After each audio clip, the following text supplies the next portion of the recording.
Jacob received the letter on a day as grey as his mood.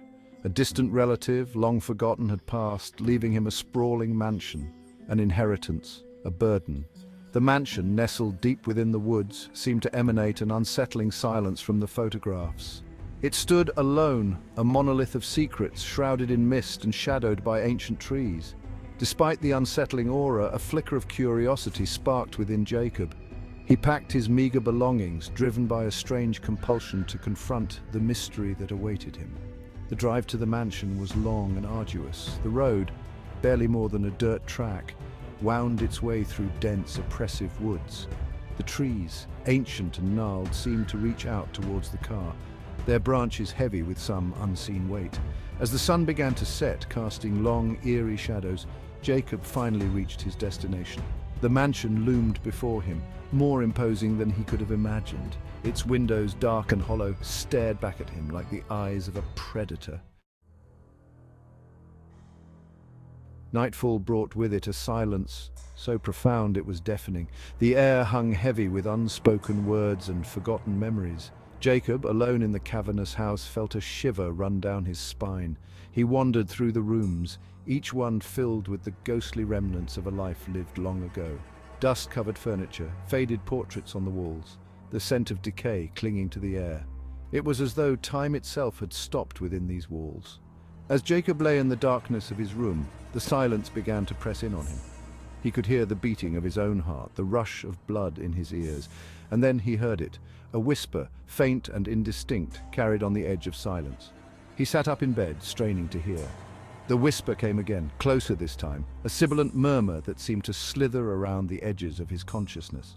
Fear, cold and clammy, gripped at him. He tried to convince himself it was just the wind, but deep down he knew that something was wrong. The whispers became a constant companion. They followed Jacob from room to room, weaving themselves into the fabric of the old house. They were always soft, just on the edge of hearing, but their presence was undeniable. They seemed to emanate from a particular hallway, a darkened corridor on the second floor that Jacob avoided. The door at the end of the hallway remained closed, its paint peeling, a silent testament to the secrets it held. Days turned into nights. The whispers grew bolder, more insistent. Sometimes Jacob could almost make out words, fragments of sentences that sent shivers down his spine. He tried to ignore them, to lose himself in the mundane tasks of cleaning and repairing the house. But the whispers were always there, a constant reminder that he was not alone.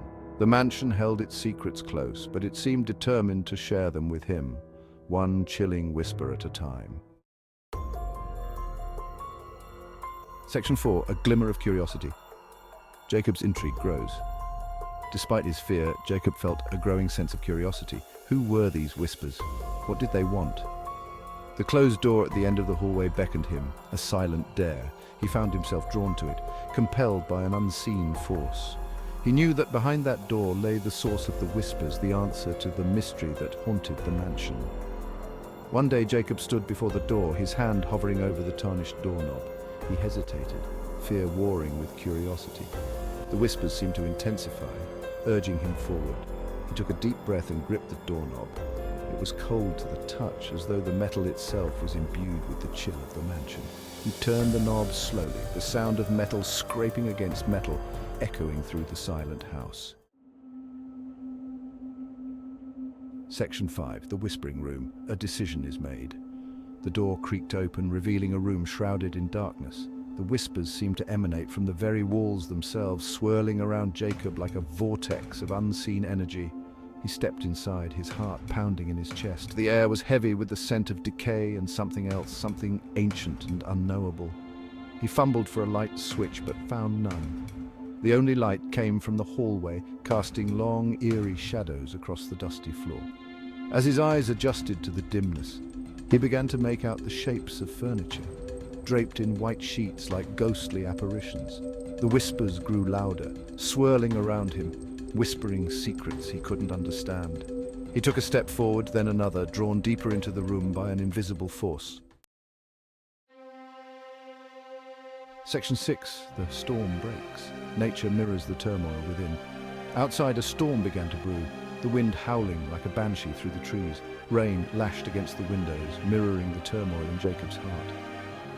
He stood in the center of the room, surrounded by whispers, his fear giving way to a strange sense of determination. He would uncover the secrets of this room, of this house, no matter the cost. He moved towards a large shape in the corner, his hand outstretched. His fingers brushed against something cold and smooth. He pulled the sheet away, his breath catching in his throat as he revealed a massive, ornately carved mirror.